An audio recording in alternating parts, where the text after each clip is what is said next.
What's going on, Atlanta? It's Pac-Man Jones with Atlanta News again. Now, funeral plans have been announced for the family of a renowned Atlanta doctor killed in an apparent murder-suicide.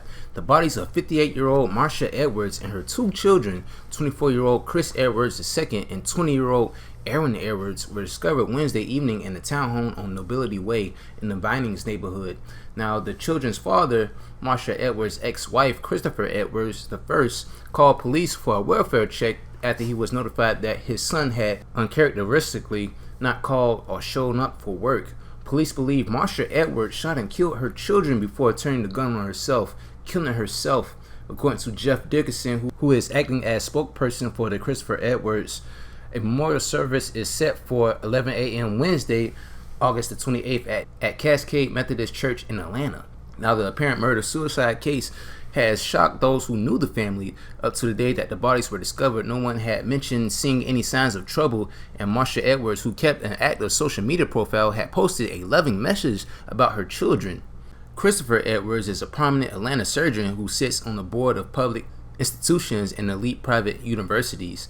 His ex-wife, who said she had a medical degree, owned and operated a medical supply equipment company, and had an extensive history in the Atlanta medical community.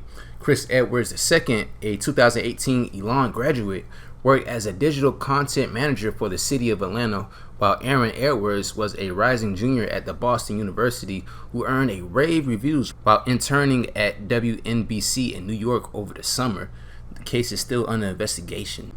And it's crazy because, of course, I'm from Savannah, and the videos that I covered this year, I covered about 2 or 3 videos where the children end up killing the mother, and now in this case the mother kills the children and herself.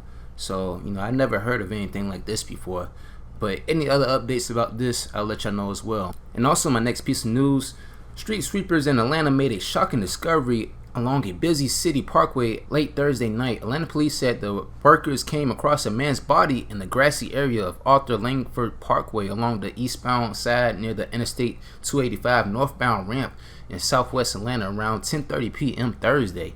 Now, fire and rescue crews that responded pronounced the man dead at the scene. Police claimed that he may have been walking down 285 and it was a possible hit and run.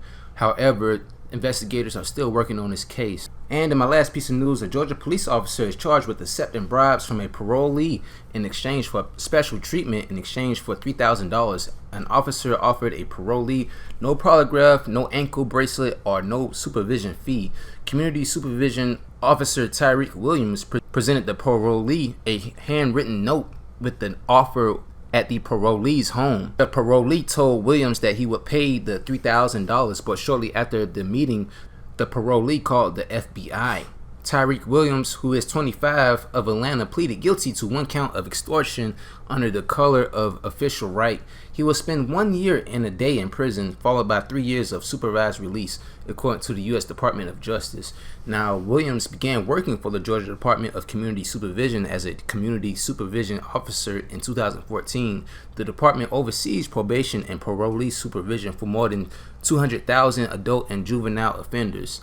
Now, if you haven't seen that video that I talked about before, where Georgia has the most inmates under supervision, that's true. So, I wasn't lying about that stat. A lot of guys were saying, oh, nah, man, Texas is a bigger state. Of course, they should have more people that are under supervision by the probation officers. Nah, man, that's why we call Chatham County Cheatham County, because they cheat you out your dollars. But anyways, that's the end of Atlanta News. Any more updates about anything that I talked about in this news segment, I'll let y'all know as well. But that's it. Take care of yourself. Stay blessed.